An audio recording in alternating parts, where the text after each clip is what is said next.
Hello students, last class में हमने oxidation state start किया था। उसमें मैंने आपको बताया था कि जो स्कैंडियम जो होता है Sc, उसमें एक ही ऑक्सीडेशन स्टेट पॉसिबल होता है +3। और बताया था मैंगनीज जो होता है Mn जो होता है उसमें आपको हाईएस्ट ऑक्सीडेशन स्टेट दिखेगा +7, और सबसे ज्यादा नंबर ऑफ ऑक्सीडेशन स्टेट भी उसमें होते हैं। तो कुछ पॉइंट हम लोग डिस्कस कर रहे थे, आज हम लोग आगे कुछ डिस्कस स्टार्ट करते हैं। तो सबसे पहला पॉइंट ये लिखिए कि एसिड एसिड अगर आपको देखना है एसिडिक नेचर क्या हो। देखो, किसी का अगर एसिडिक नेचर देखना है तो जो नंबर ऑफ जो इलेक्ट्रॉन गेन करेगा, गेन इलेक्ट्रॉन, गेन, ठीक है। तो ये आपको ध्यान रखना है, एसिडिक नेचर का मतलब है जो इलेक्ट्रॉन गेन करता है, ठीक है। अब अगर मैं आपको दो कंपाउंड दे रहा हूं, एक दे रहा हूं MnO2 और एक दे रहा हूं MnO4 नेगेटिव। अब मैं अगर बोलूं इन दोनों में सबसे ज्यादा एसिडिक कौन सा है, तो सबसे पहले अगर आपको एसिडिक निकालना है तो सबसे पहले इनका ऑक्सीडेशन स्टेट निकालो। X +2 -2 =0। तो ये आ जाएगा X =4, और यहाँ X +4 -2 =-1। ये आ गया X का +7, ठीक है। तो देखो यहाँ पे दो ऑक्सीडेशन स्टेट आई, एक आया Mn का +4 और एक आया Mn का +7। तो ऐसे भी लिख सकते हैं, Mn4+ और एक आया Mn7+। अब इनमें सबसे ज्यादा एसिडिक नेचर उसका होगा जिसका ऑक्सीडेशन स्टेट ज्यादा है। तो Mn4+ से ज्यादा एसिडिक होगा Mn7+, एसिडिक स्ट्रेंथ, एसिडिक। तो आप ये भी लिख सकते हो जिसका ऑक्सीडेशन नंबर जितना ज्यादा होगा उतना ज्यादा एसिडिक होगा। More oxidation number, more acidic, more acidic, ठीक है। ये भी, और आपको कुछ और पॉइंट भी देख सकते हो एसिडिक में, मतलब जो ज्यादा जल्दी इलेक्ट्रॉन गेन करेगा। तो ये पॉइंट आपको एसिडिक नेचर के लिए ध्यान रखना है। मोर ऑक्सीडेशन नंबर मोर एसिडिक, ठीक है। जितना ज्यादा ऑक्सीडेशन नंबर उतना ज्यादा एसिडिक। तो एक तो ये पॉइंट आप लिख लीजिए।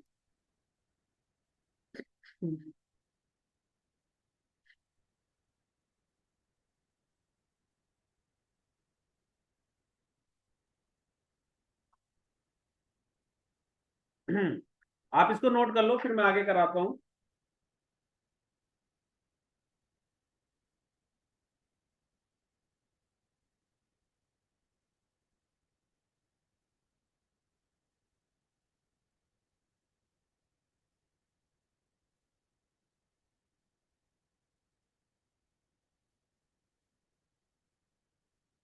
हम्म।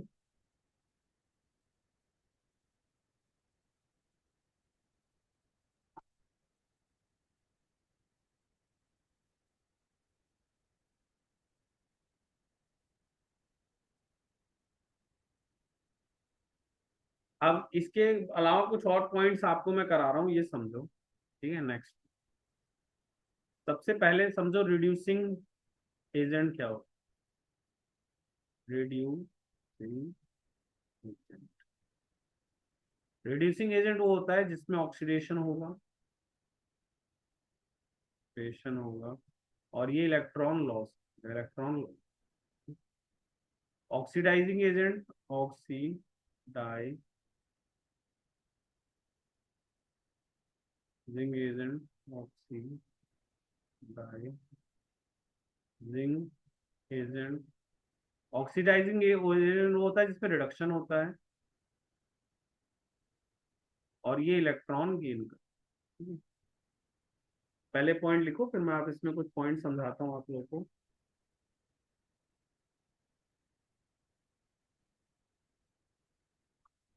अब मैं ना आपको दो आयंस दे रहा हूँ और मैं पूछ रहा हूँ कि इसमें कौन स्ट्रॉन्गेस्ट ऑक्सीडाइजिंग एजेंट है, कौन स्ट्रॉन्गेस्ट रिड्यूसिंग एजेंट है, ठीक है। तो जैसे मैं आपको दो आयंस लिख रहा हूँ, एक आयन है आपके पास Cr2+, ठीक है, और एक आयन है आपके पास Mn3+। तो इन दोनों में आपको बताना है कौन स्ट्रॉन्गेस्ट ऑक्सीडाइजिंग एजेंट होगा और कौन रिड्यूसिंग एजेंट होगा। तो इसके लिए सबसे पहले आपको इसका इलेक्ट्रॉनिक कॉन्फ़िगरेशन लिखना पड़ेगा। तो नॉर्मली अगर Mn का लिखते तो आता 3d5 4s2, और क्रोमियम का लिखते तो आता 3d4 4s2। ठीक है, अगर मैं इसका इनके साथ लिखूं तो लिखूंगा यहाँ पे 3d4, और इसके साथ लिखूं तो लिखूंगा 3d4, दोनों का ही 3d4 है। लेकिन अगर ये एक इलेक्ट्रॉन गेन कर लेता है, एक इलेक्ट्रॉन गेन कर देता है, तो ये बन जाएगा 3d5। और अगर ये एक इलेक्ट्रॉन लॉस कर देता है, एक इलेक्ट्रॉन लॉस कर देगा, तो ये बन जाएगा 3d3। तो देखो, अगर इलेक्ट्रॉन गेन करा तो 3d5 बनेगा, ये लॉस करेगा। आप देखो, हमेशा ध्यान रखना, क्रोमियम के केस में D3 स्टेबल होता है। ये इसके बारे में हम लोग डिटेल में पढ़ेंगे जब हम आपको, मैं कोऑर्डिनेशन कंपाउंड पढ़ाऊंगा। लेकिन अभी ध्यान रखना, सिर्फ क्रोमियम के केस में D3 स्टेबल होता है। तो ये स्टेबल बन रहा है, स्टेबल इलेक्ट्रॉनिक कॉन्फ़िगरेशन है ये, कॉन्फ़िगरेशन है। ठीक है, तो ये स्टेबल इलेक्ट्रॉनिक कॉन्फ़िगरेशन है, ये पॉइंट ध्यान रखना है। अब यहाँ पे D5 आपका हाफ फील्ड है, तो ये स्टेबल स्टेबल इलेक्ट्रॉनिक कॉन्फ़िगरेशन है, कॉन्फ़िगरेशन है। ठीक है, ये D5 है आपका, स्टेबल इलेक्ट्रॉनिक कॉन्फ़िगरेशन D5 है, और यहाँ पे D3, ये D5 आपका स्टेबल है, और यहाँ पे D3। तो देखो, ये अगर एक इलेक्ट्रॉन लूज करता है तो D3 में बनेगा, जो इलेक्ट्रॉन लॉस करेगा वो क्या होगा, रिड्यूसिंग एजेंट। तो ये आपका इसलिए रिड्यूसिंग एजेंट कहलाएगा।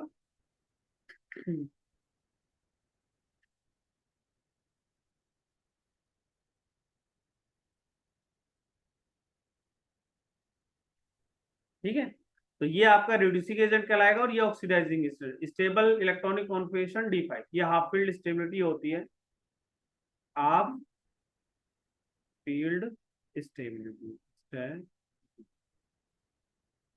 ठीक है, तो ये पॉइंट ध्यान रखिएगा। इसलिए ये आपका, इसीलिए आपका Cr2+ रिड्यूसिंग एजेंट है, रिड्यूसिंग एजेंट है, और Mn3+ आपका ऑक्सीडाइजिंग एजेंट, ऑक्सीडाइजिंग एजेंट। तो ये आप पॉइंट नोट कर लो, फिर हम लोग आगे करते हैं। ठीक है, इसको जल्दी से नोट कर लीजिए।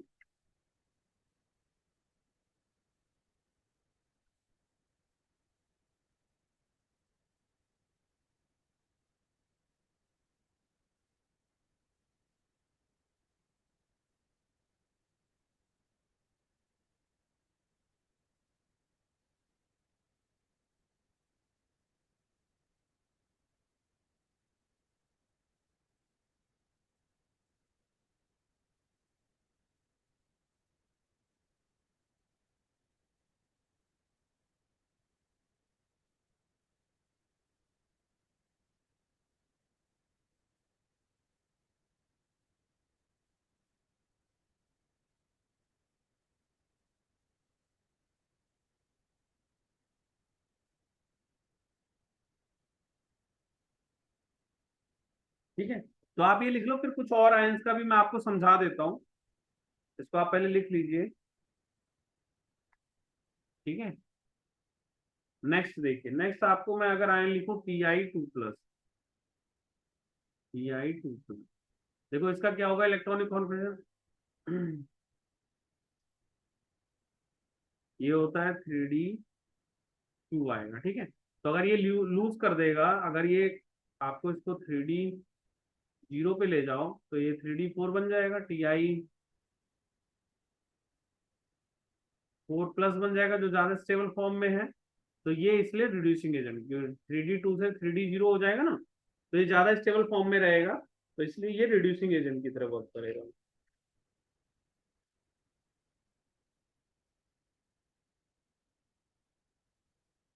तो ये आप लिख सकते हो, ये सारे आयन लिख सकते हो, Ti2+, B2+, और Cr2+, ये सब रिड्यूसिंग एजेंट की तरह वर्क करते हैं, स्ट्रॉन्ग रिड्यूसिंग एजेंट की तरह वर्क कर रहे हैं, जबकि Mn3+, Mn3+ और CO3+, ये स्ट्रॉन्ग ऑक्सीडाइजिंग एजेंट की तरह वर्क करते हैं, स्ट्रॉन्ग ऑक्सीडाइजिंग एजेंट की तरह वर्क करते हैं। अब इसमें एक और आप केस ले सकते हो, अगर आप लेते हैं Mn3+ और Fe2+, तो आपको बताना है कौन सा इसमें रिड्यूसिंग है, कौन सा ऑक्सीडाइजिंग है। तो देखो, इसका अगर इलेक्ट्रॉनिक कॉन्फ़िगरेशन करोगे तो 3d4 आएगा, और इसका करोगे तो 3d6 आएगा। तो ये अगर 3d5 बने तो ज्यादा स्टेबल है, तो इसलिए ये एक इलेक्ट्रॉन लूज कर देगा। इसके केस में अगर ये एक इलेक्ट्रॉन गेन कर लेता है, ऐड कर देता है, तो ये 3d5 बन जाएगा। तो देखो, ये इलेक्ट्रॉन गेन करेगा तो 3d5 बनेगा, ये लूज करेगा तो ये आपका Mn3+, ये आपका एक्ट करेगा as a oxidising agent, oxidising agent, और ये आपका as a reducing agent, reducing agent. ठीक है, ये आपका इसके लिए। ठीक है, तो आप ये सारा नोट कर लो, फिर हम लोग आगे करते हैं। ठीक है, जल्दी से इसको नोट कर लो।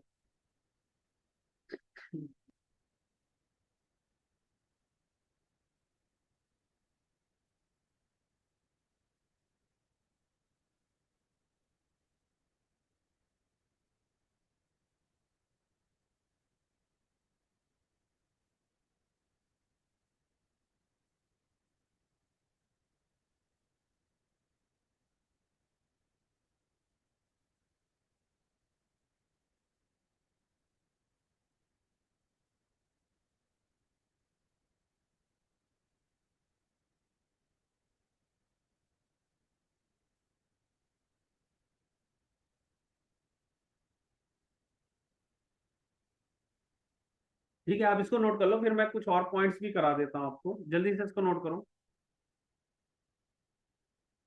हम्म, देखो, क्वेश्चन ये है कि आपका जो E0 Mn3+ से Mn2+ है, ये ज्यादा पॉजिटिव है in comparison of E0 Er3+, Er2+, या फिर Mn3+ से Mn2+, और Fe, या फिर Fe। और सेम यहाँ भी इलेक्ट्रॉनिक कॉन्फ़िगरेशन के बेसिस पे आप बताओगे E0 या Fe।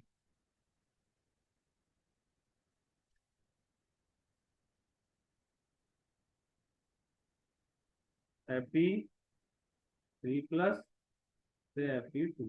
ठीक है, तो यहाँ भी अगर आप इलेक्ट्रॉनिक कॉन्फ़िगरेशन करो ना सारे आयंस की, तो Mn3+ से Mn2+ जा रहे हो, तो ये D3D4 है, जिससे 3D5 बन रहे हो, तो ये तो इजिली बन जाएगा, क्योंकि आपको इसमें एनर्जी कम दे रही है, क्योंकि ये स्टेबल फॉर्म में जा रहा है। बट अगर आप Fe3+ से Fe2+ पे जा रहे हो, तो एक तरह से आप 3D5 से 3D6 जा रहे हो, जिसकी जरूरत नहीं, क्योंकि ये स्टेबल है। तो कभी भी अगर आप स्टेबल से अनस्टेबल की तरफ जा रहे हो, तो आपको एनर्जी देनी, मतलब ज्यादा एनर्जी लग, मतलब ये आपको एनर्जी खुद से देनी पड़ेगी, ये नेगेटिव हुआ, ये बनने की कोशिश नहीं करेगा। जबकि ये स्टेबल है, तो ये इजिली अपने आप बन जाएगा, मतलब इसमें एनर्जी आपको कम देनी पड़ेगी, इसलिए पॉजिटिव है इसमें E0 की वैल्यू, और इसमें कम है। अब जैसे यहाँ अगर आप क्रोमियम का देखो, Cr3+ से Cr2+, तो ये 3D3 है और ये 3D4 है, तो ये स्टेबल है। तो स्टेबल से अगर आप अनस्टेबल पे जा रहे हो, तो वैल्यू आपकी E0 की वैल्यू डिक्रीज होगी, मतलब वो लेस नेगेटिव होगी। और जैसे इसमें ये सारी वैल्यू नेगेटिव आएंगे, और इसकी पॉजिटिव ये इजिली हो जाएगा। ठीक है, तो इसलिए इसकी वैल्यू इन दोनों से ज्यादा आ रही है। इसको नोट कर लो, फिर आगे कराता हूँ मैं आपको।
हम्म। देखो कुछ और पॉइंट्स भी इसमें देख लो आप लोग, जैसे एक और पॉइंट है इसमें, देखो इसमें है अगला आपका, how would you account for the increasing oxidising power. तो देख जैसे आपके पास है, ये मैं कुछ कंपाउंड लिख रहा हूँ, BO2 पॉजिटिव, Er2O7 2 नेगेटिव, और MnO4 नेगेटिव, ठीक है।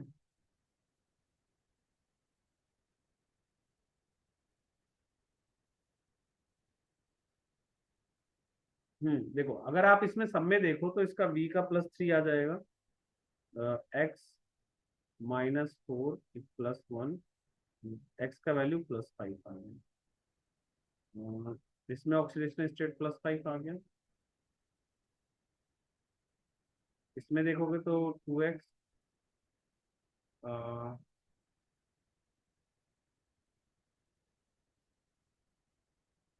-14 -2, तो 2X = 12, X आ गया 6, ठीक है।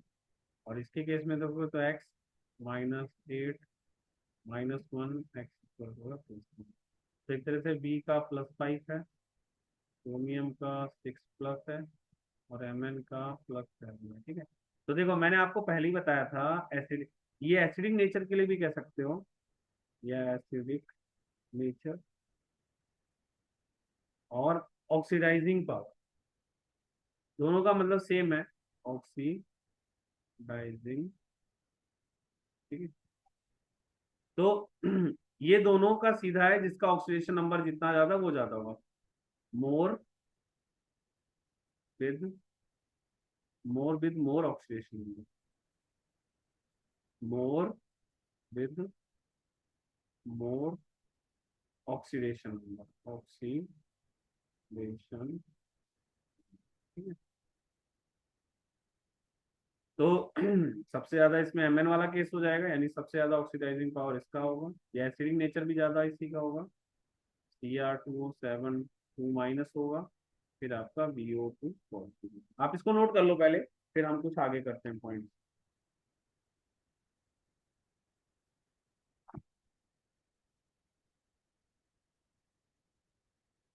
आप इसको नोट कर लीजिए पहले, फिर हम लोग आगे करते हैं।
ठीक है। तो अगर एक क्वेश्चन और आप इसको नोट कर लीजिए, फिर मैं एक क्वेश्चन और करा देता हूँ आपको।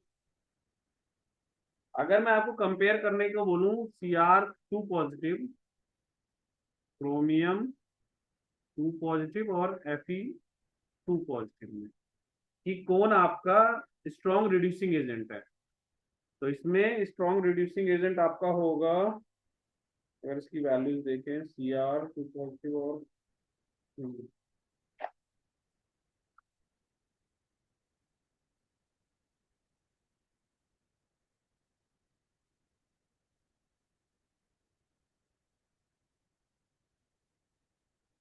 या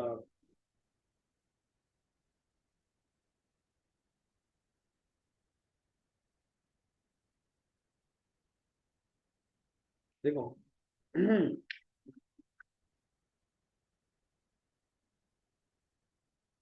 हम्म।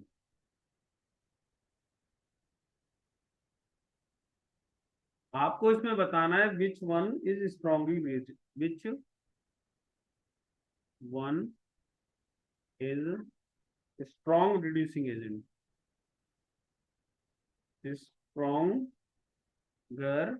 Reducing agent, reducing agent. ठीक है, तो इसके लिए आपको क्या करना है, देखो सबसे पहले अगर आप ई नॉट की वैल्यूज देखो, जैसे Cr 2 प्लस से Cr 3 प्लस कर रहे हो तो क्या वैल्यू आ रही है, या Fe 2 प्लस से Fe 3 प्लस कर रहे हो तो वैल्यू क्या आ रही है, दोनों की अगर आप वैल्यूज देखो कंपेयर करो।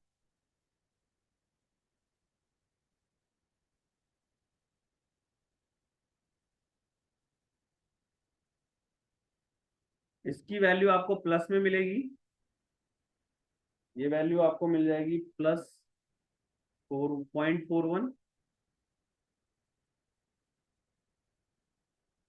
0.41 वोल्ट, और इसके केस में आपको ई नॉट की वैल्यू मिल जाएगी माइनस में 0.77 वोल्ट। ठीक है, अब इन दोनों के केस में आपने वैल्यू निकाली, तो अब इन दोनों में सबसे वैल्यू बड़ी किसकी है, इसकी है ना, तो ये आपका स्ट्रॉन्ग रिड्यूसिंग एजेंट कहलाएगा। ठीक है, तो आप ये नोट कर लो।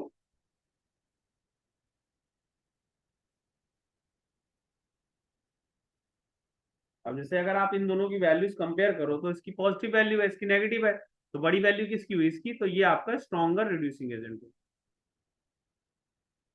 है, स्ट्रॉन्गर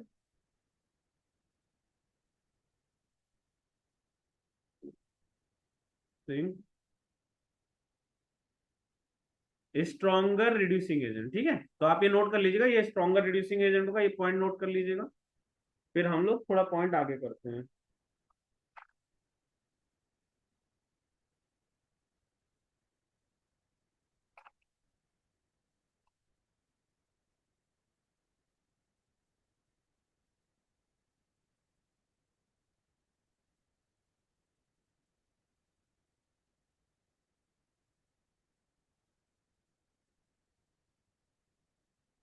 हम्म।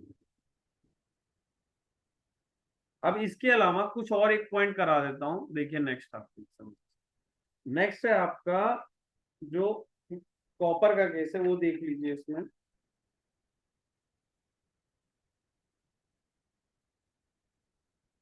क्या होता है, ये पॉइंट आपको याद रखना है,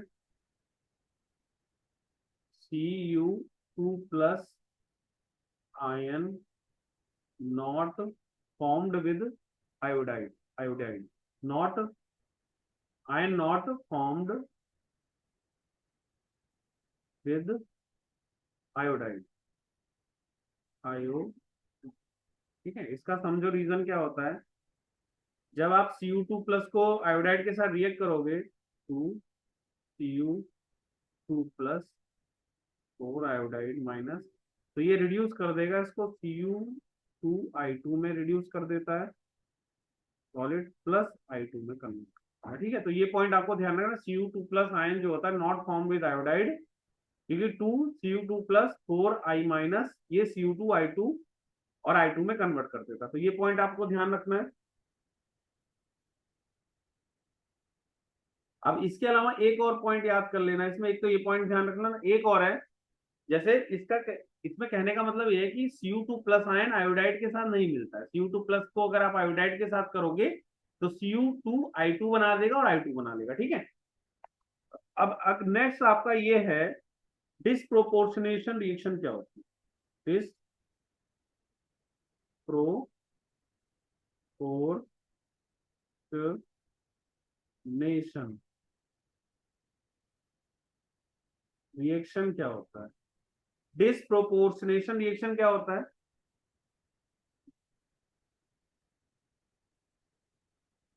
atom same atom oxidised oxidised and reduced in redox reaction, redox reaction. ठीक है, अगर सेम एलिमेंट, सेम एटम या एलिमेंट ऑक्सीडाइज भी हो रहा है, रिड्यूस हो रहा है, तो उसको हम रेडॉक्स रिएक्शन कहते हैं। इसका एग्जांपल आप समझिए, जैसे 2Cu+ अगर होगा तो ये Cu2+ और Cu में कन्वर्ट हो जाएगा in aqueous solution, in aqueous solution. ठीक है, तो ये पॉइंट आपको ध्यान रखना है। अब देखो यहाँ पे प्लस में है ना, इसका एक ऑक्सीडेशन स्टेट बढ़ा तो ये ऑक्सीडाइज हो गया, और इसका जीरो हो गया, मतलब एक इलेक्ट्रॉन। तो ये सेम एलिमेंट, जैसे कॉपर जो है आपका, सेम एटम ऑक्सीडाइज भी हो रहा है, रिड्यूस भी हो रहा है, तो इसको हम लोग डिस्प्रोपोर्शनेशन रिएक्शन कहेंगे। और इसका ये एग्जांपल है, same atom oxidise and reduce in redox reaction, उसको हम लोग जैसे Cu+ से Cu2+ बना और Cu बना इन एक्वस सॉल्यूशन, ये लिख लो। और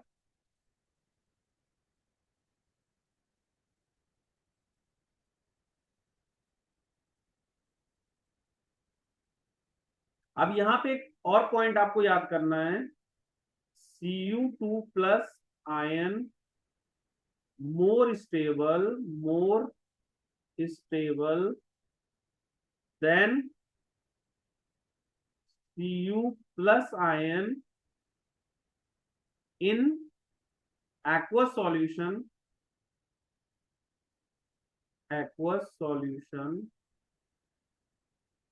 because of high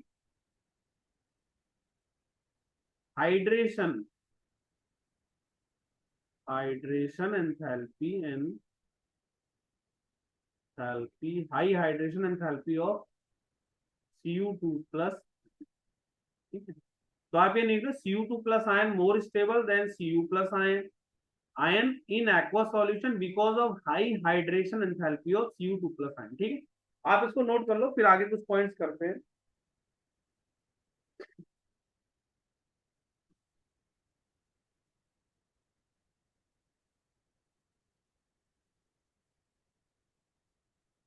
आप ये पॉइंट सारा नोट कर लीजिए, फिर हम लोग थोड़ा आगे करेंगे, इसके आगे करेंगे चीजें।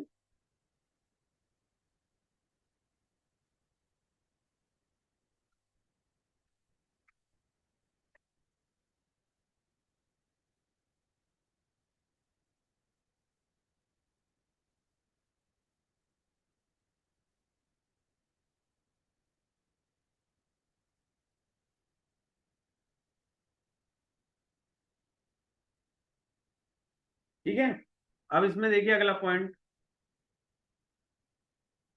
एक पॉइंट और इसमें कर लीजिए कि ये पॉइंट भी देने, हाईएस्ट ऑक्सीडेशन स्टेट जो होता है ना, highest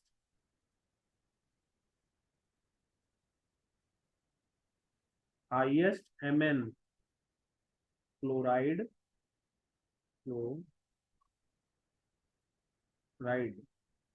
is MnF4। Highest fluoride MnF4 है, जबकि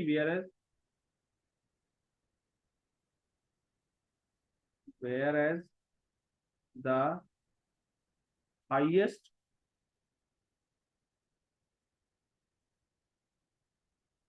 highest oxide is Mn2O7। ठीक है, अभी ऐसा क्यों होता है? Because oxygen form multiple bond, because oxygen जो होता है, oxygen can form multiple bond, multiple. ठीक है, ठीक है, तो ये नोट कर लीजिए पॉइंट।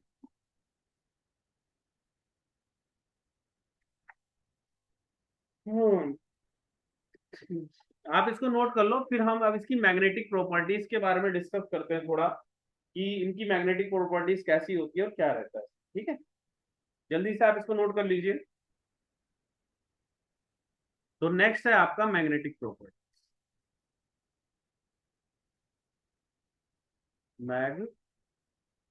Magnetic property.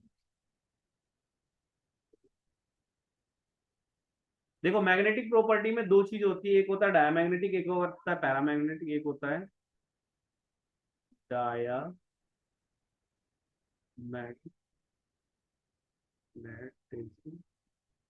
एक होगा आपका पैरामैग्नेटिज्म, पैरामैग्नेटिज्म।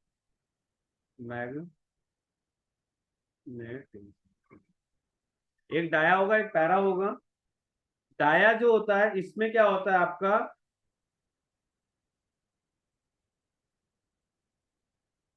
ये आपका no unpaired electron, no unpaired electron,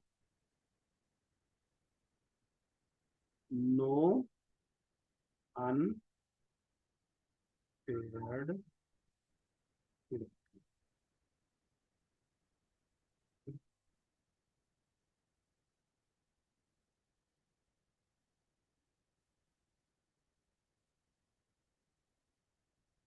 number of unpaired electron present, unpaired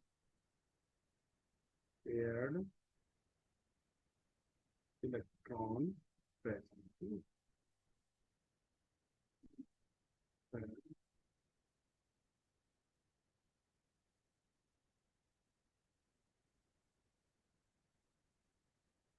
ठीक है, इसमें number of unpaired electron present होंगे, इसमें नंबर ऑफ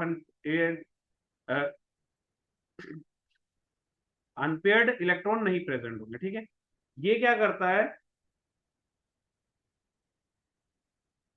ये क्या करता है, रिपल करता है मैग्नेटिक फील्ड को, रिपेल मैग्नेटिक फील्ड को,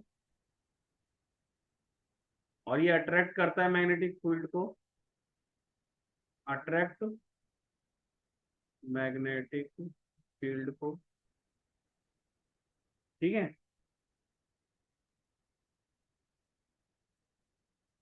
तो ये पॉइंट आपको ध्यान रखना है। अब इसके केस में आपको या तो D0 मिलेगा या फिर आपको D10 मिलेगा। ठीक है, इसके केस में आपको, इसके अलावा जो भी केस रहेगा जैसे D1 2 D9, ये सब इसका केस होता है। ठीक है, D0 और 10 मिला तो आपका डायमैग्नेटिक हो जाएगा। पैरा केस में D1 और से 9 रहेगा। तो आप इसको नोट कर लो, फिर मैं आगे कुछ पॉइंट्स बता देता हूँ।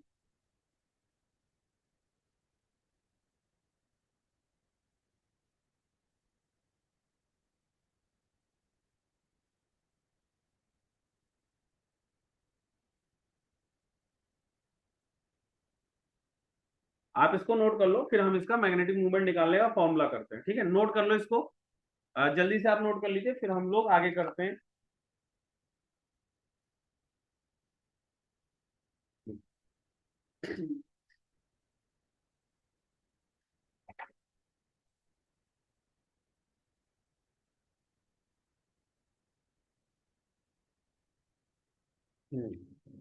तो नेक्स्ट है आपका, अ, सबसे पहले मैग्नेटिक मूवमेंट निकालते कैसे हैं। इसके लिए मैग्नेटिक मूवमेंट कैसे निकालना, मूव, इसको म्यू से डिनोट किया जाएगा, और ये इसका फॉर्मूला होता है ये रूट में n+2। ठीक है, रूट में n+2। अब ये चीज समझो कैसे।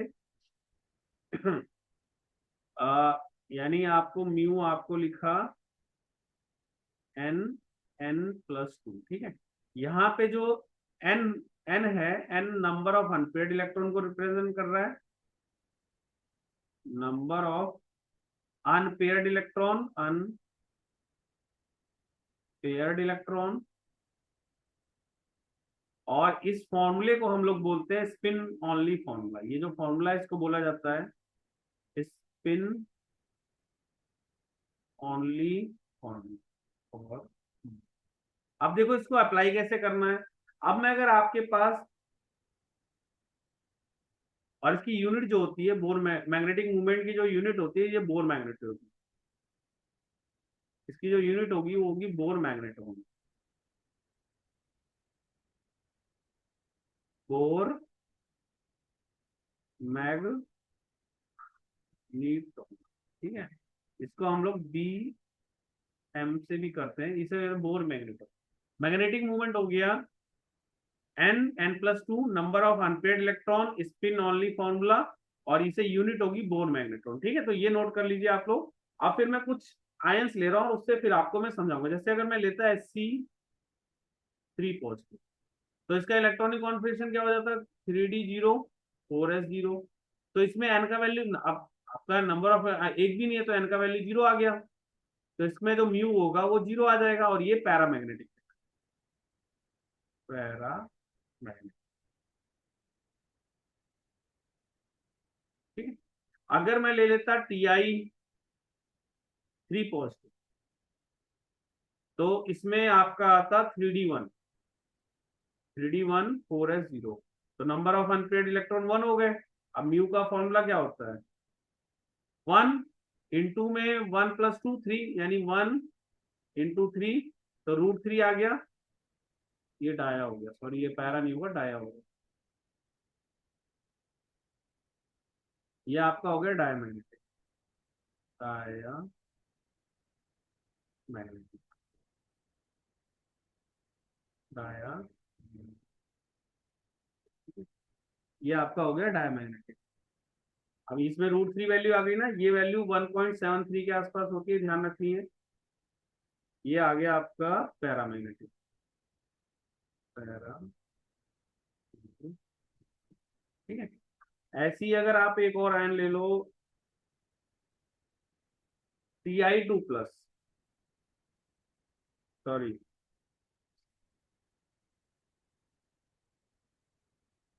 हाँ, अगर अपन ले लें अब, हम्म,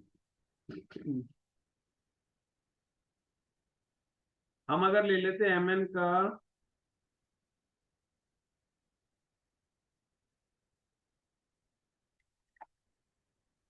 4+,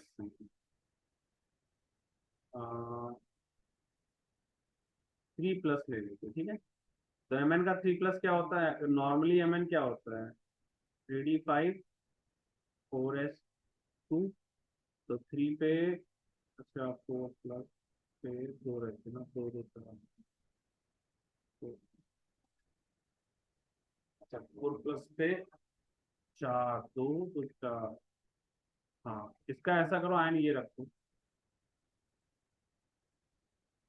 2 और 5 6, Mn 6+ हो, 6+, तो Mn 6+ में क्या हो जाएगा आपका, 2 इधर से जाएंगे, 4 यहाँ से, नहीं ऐसा करो इसको यार, इतना मत लो,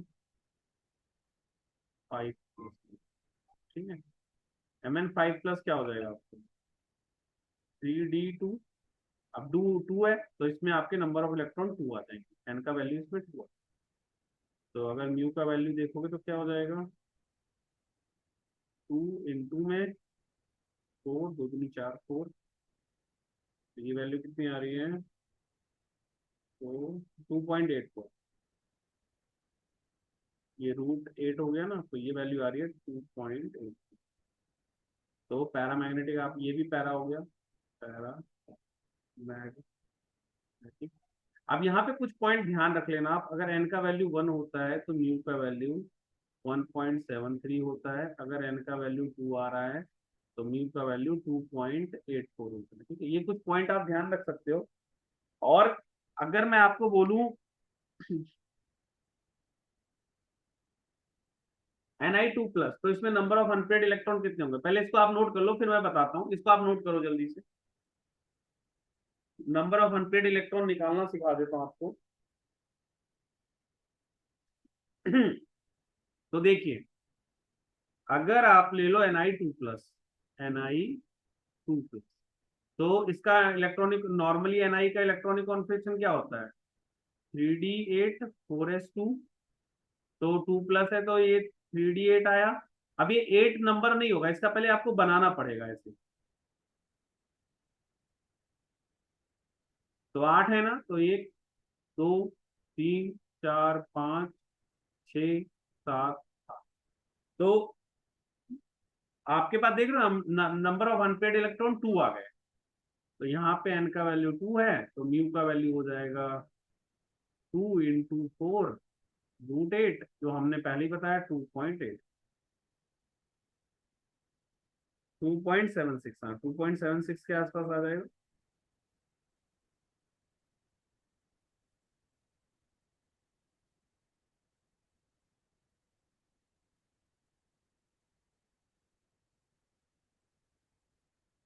ठीक है, सॉरी 2.84, हाँ सॉरी 2.84 आएगा वैल्यू।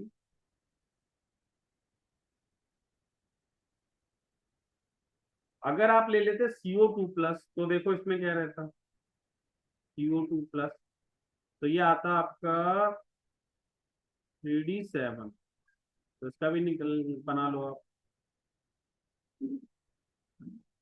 1 2 3 4 5 6 7, तो एन का वैल्यू 3 आ गया, तो म्यू का वैल्यू हो जाएगा 3 × 5 × 2 में √16। ठीक है, तो ये चीज आप ध्यान रख लेना। तो अब ये कुछ पॉइंट आप ध्यान रख लेना, जैसे अगर आप Cu2 प्लस ले लो तो ये 3D9 होगा, और अगर इसका आप इलेक्ट्रॉनिक वो पूरा बना के देखोगे तो ये 3 1 2 3 4 5 6 7 8 तो एन का वैल्यू 1 आ गया। ठीक है, और ऐसे ही अगर आप Zn2 प्लस लेते तो 3D10 हो जाता, और इसमें एन का वैल्यू 0 होता। ठीक है, तो ये सब चीजें आप ध्यान रख लेना। ये डाया होगा, ये डाया मैग्नेटिक हो जाएगा, ये पैरा रहेगा। ठीक है, तो आप ये कुछ पॉइंट है नोट कर लो, फिर हम थोड़ा आगे पॉइंट सब करते हैं।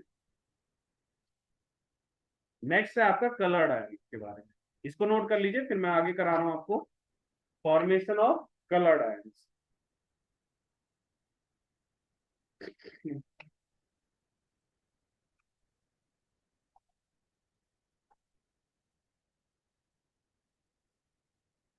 नेक्स्ट पॉइंट है आपका फॉर्मेशन ऑफ कलर,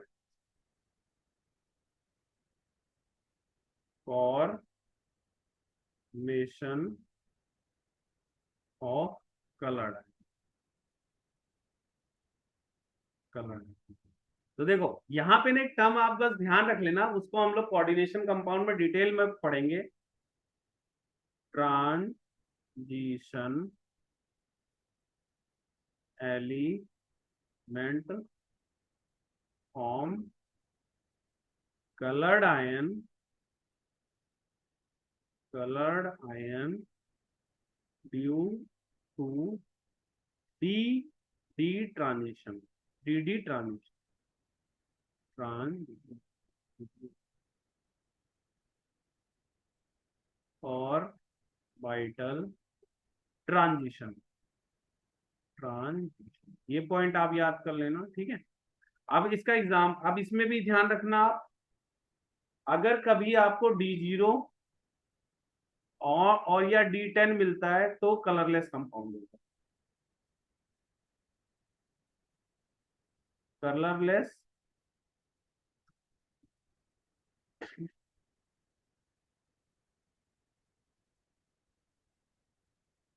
आयन। ठीक है, इसके अलावा अदर देन दिस,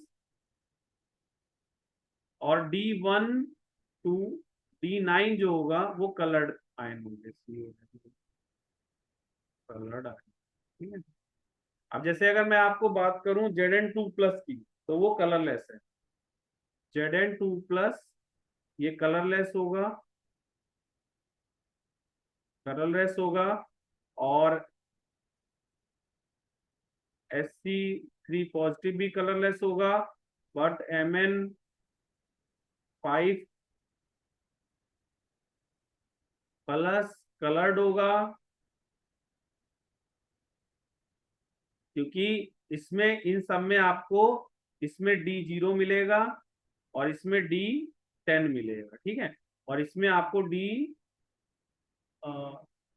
दो और तीन, डी आपको D10 मिलेगा, इसमें D0 मिलेगा, इसलिए कलरलेस है। ये कलर्ड इसलिए है क्योंकि इसमें आपको मिलेगा 2 और 3, D2 मिलेगा। ठीक है, Mn +5 में आपको D2 मिलेगा। ठीक है, तो इस कुछ पॉइंट से आप ये चीजें कर सकते हो, ये आप नोट कर लो, फिर मैं कुछ और पॉइंट्स आपको बता देता हूँ। आप इसको पॉज करके नोट कर लीजिएगा, मैं थोड़ा आगे करा रहा हूँ। देखो, ये सारे आयन कलरलेस है, Sc3 पॉजिटिव, Ci4 पॉजिटिव। इन सबके केस में इसमें 3D0 है, इसके केस में 3D0 है, इसके केस में 3D0 है, या आपका है ये वाला Zn2+, ये भी आपका 3D10 है। तो ये सारे कलरलेस हैं,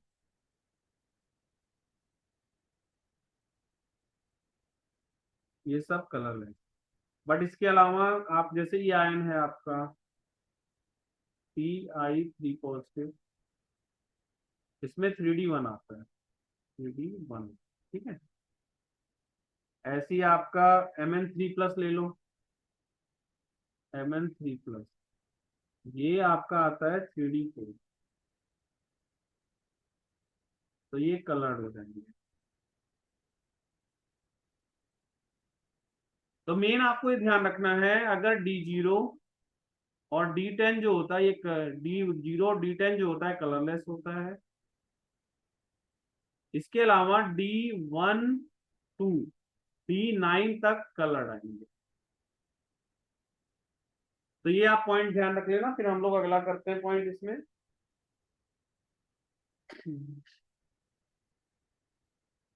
आप इसको जल्दी से नोट कर लीजिए।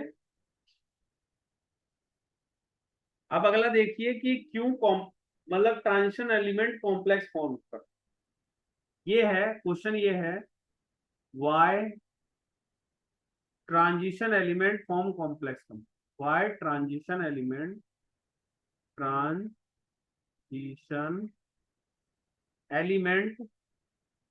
Element formed coloured compound, formed coloured compound, coloured compound. तो इसका आंसर होगा,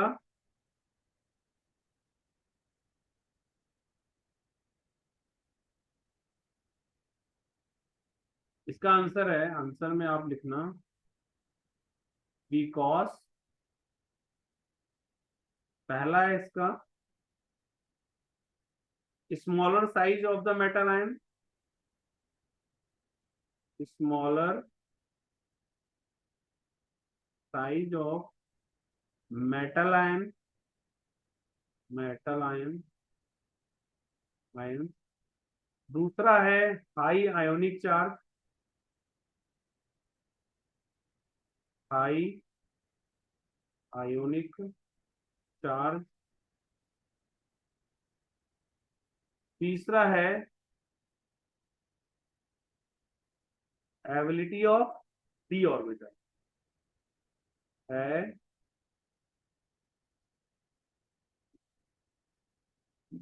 एबिलिटी ऑफ डी ऑर्बिटल।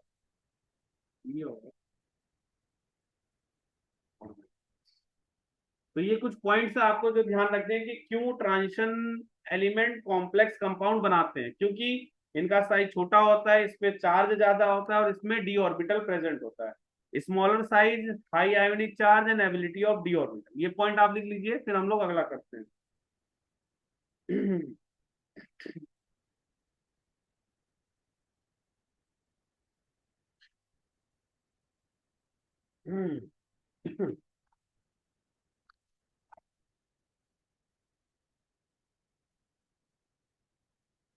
अब नेक्स्ट है आपका कैटालिटिक प्रॉपर्टीज क्यों शो करते हैं। आप इसको नोट कर लीजिए, फिर नेक्स्ट लिखिए वाई। क्वेश्चन भी यही मेन क्वेश्चन, अगला एक क्वेश्चन है why transition element, transition element show catalytic properties, catalytic catalytic property,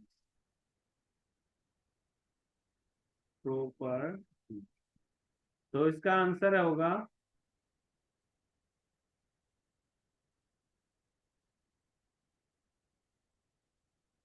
because, पहला है आपका वेरिएबल ऑक्सीडेशन स्टेट या ability, ability to adopt, ability to adopt multiple oxidation state, adopt multiple oxidation state, oxidation states। दूसरा है to form complex, to form. तो ये आपको ध्यान रखना है कि क्यों transition element catalytic property show करते हैं। पहला है उसका वेरिएबल ऑक्सीडेशन स्टेट, मतलब बहुत सारे उनके ऑक्सीडेशन स्टेट होते हैं और ये कॉम्प्लेक्स बनाते हैं। तो ये आप ये दोनों नोट कर लो।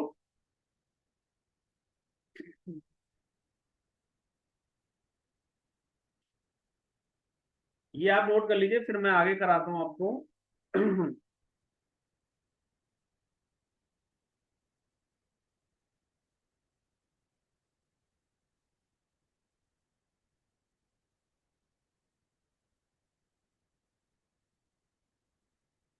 ठीक है, तो नेक्स्ट लिखिए।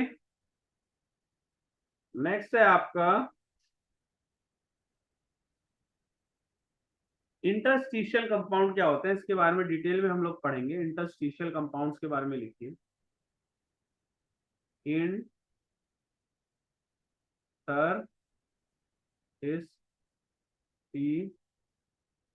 कंपाउंड,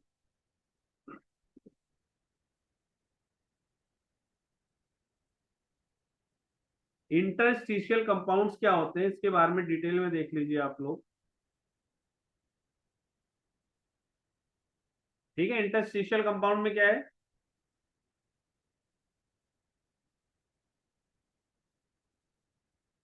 सबसे पहले इसकी डेफिनेशन लिख लीजिए। इंटरस्टिशियल कंपाउंड बनते कैसे हैं? Interstitial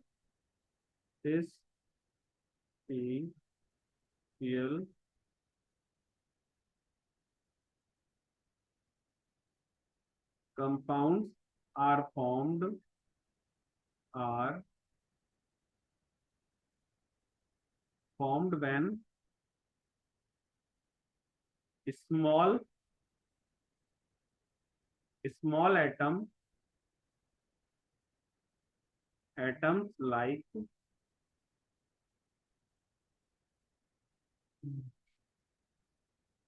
H, C or M are trapped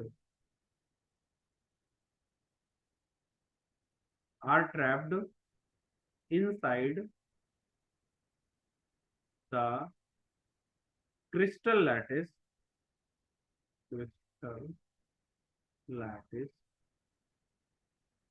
crystal lattice of metal।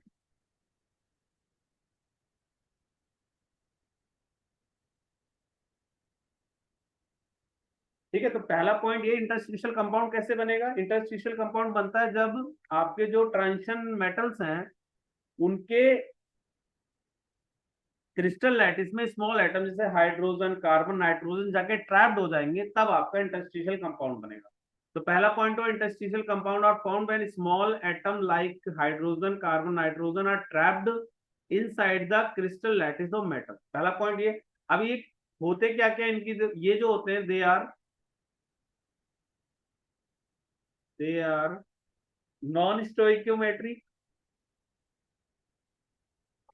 They are non stoichiometric, non stoichiometric होते हैं। They are non stoichiometric and are neither typically ionic और नॉर कोवेलेंट, मतलब ना ही ये पूरी तरह से कोवेलेंट होंगे, ना ही ये आयनिक होंगे, neither are neither neither typically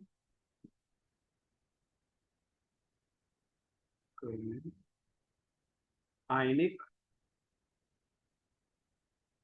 ionic nor तो, so they are non-stoichiometric and are neither typically ionic or covalent. ठीक है, इसके एग्जांपल्स देख लो। एग्जांपल है PIC,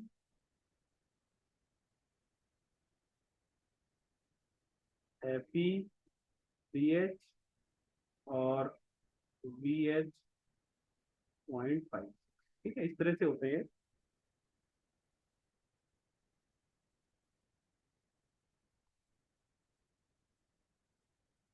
और इसमें एक पॉइंट और लिख लो, they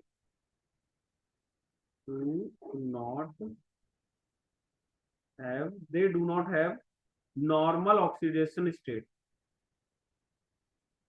normal oxidation state of metal, oxidation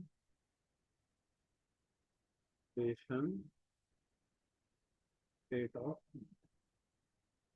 ठीक है, they do not have normal oxidation state of metal. तो ये कुछ पॉइंट्स हैं जो आप ध्यान रख लेना। जैसे इसके केस में देखोगे तो नॉर्मल ऑक्सीडेशन स्टेट नहीं आएगा, अगर +1 चार्ज करते तो सब मतलब इसका ऑक्सीडेशन स्टेट बहुत अलग आएगा। तो इसका जो ऑक्सीडेशन स्टेट होता है वो भी नॉर्मल नहीं होता। जैसे ये TiH1.7, ठीक है, TiH1.7। तो ये सारे कुछ चीजें जो आप नोट कर लीजिए। फिर इसकी प्रॉपर्टीज मैं लिखा देता हूँ अब। नेक्स्ट इसकी प्रॉपर्टीज लिखिए।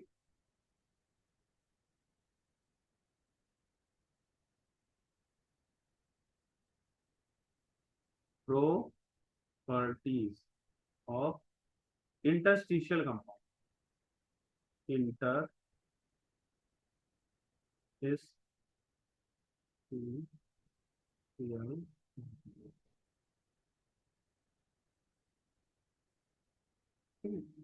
तो इसकी पहली प्रॉपर्टी है high melting point, melting point, then pure transition method.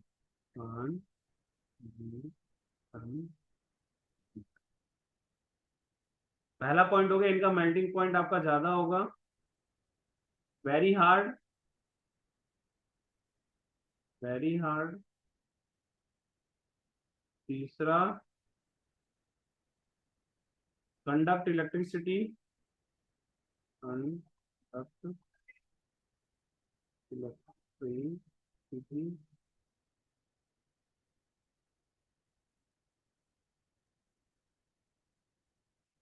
Conduct electricity. और चौथा होगा केमिकली इनर्ट, केमिकली इनर्ट होगा। इसका मतलब हो गया नॉन रिएक्टिव, दे नॉन रिएक्टिव। केमिकली इनर्ट का मतलब नॉन रिएक्टिव। तो ये कुछ पॉइंट्स हैं जो इसकी प्रॉपर्टीज हैं, आप याद कर लीजिएगा। Very high melting point, then pure metal, transition metals, hard होता है, इलेक्ट्रिसिटी कंडक्ट करता है, और ये केमिकली इनर्ट होता है, यानी ये रिएक्टिव नहीं। तो ये कुछ पॉइंट आप लिख लीजिए। फिर उसके बाद नेक्स्ट है ये ट्रांजिशन एलिमेंट अलॉयज क्यों बना। तो इसके लिए करना है,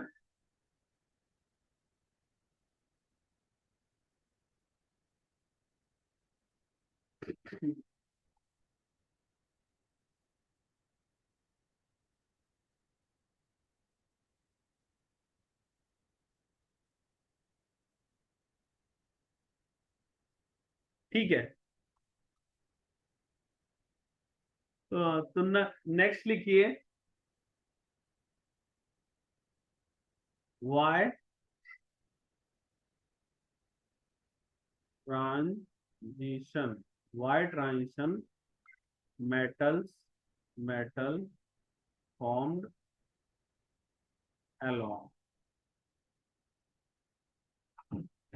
एलोन, इसका आंसर होगा because of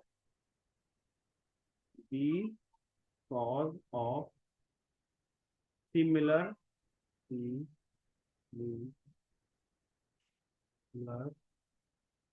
radius and other characteristics property, other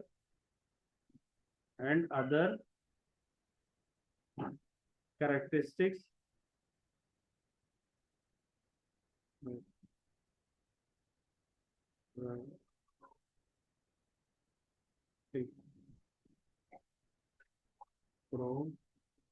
property of transition element। अब यहाँ पे आप एक पॉइंट समझो, आपको याद है लेंथेनाइट कॉन्ट्रैक्शन कराया था। लेंथेनाइट कॉन्ट्रैक्शन से क्या होता था, 4D और 5D सीरीज का जो रेडियस था ऑलमोस्ट सिमिलर हो जाता था। अब उनका रेडियस सिमिलर होता था तो उनकी क्या होती थी, और प्रॉपर्टीज भी सिमिलर हो जाती थी। तो जिसकी वजह से क्या होता था, उनकी रेडियस सिमिलर हुआ तो उनकी और आयनेशन एंथैल्पी भी ऑलमोस्ट सिमिलर हो जाएगी, जिसकी वजह से क्या होता था कि उनकी उसके अलॉयज बनाना इजी हो गया। तो ये पॉइंट आपको ध्यान रखना है कि हम ट्रांजिशन एलिमेंट का अलॉय इसलिए बनाते हैं क्योंकि इनका जो रेडियस होता है सिमिलर होता है, ऑलमोस्ट सिमिलर होता है, और इनकी कुछ करेक्टरिस्टिक प्रॉपर्टीज हैं जो एक जैसी होंगी, मतलब प्रॉपर्टीज और रेडियस सिमिलर है, जिसकी वजह से हम लोग इसके ट्रांजिशन एलिमेंट्स बनाते हैं। ठीक है, तो अभी आप लोग इतना नोट कर लीजिए, बाकी का हम लोग नेक्स्ट क्लास में स्टार्ट करेंगे। चलिए ठीक है, थैंक यू।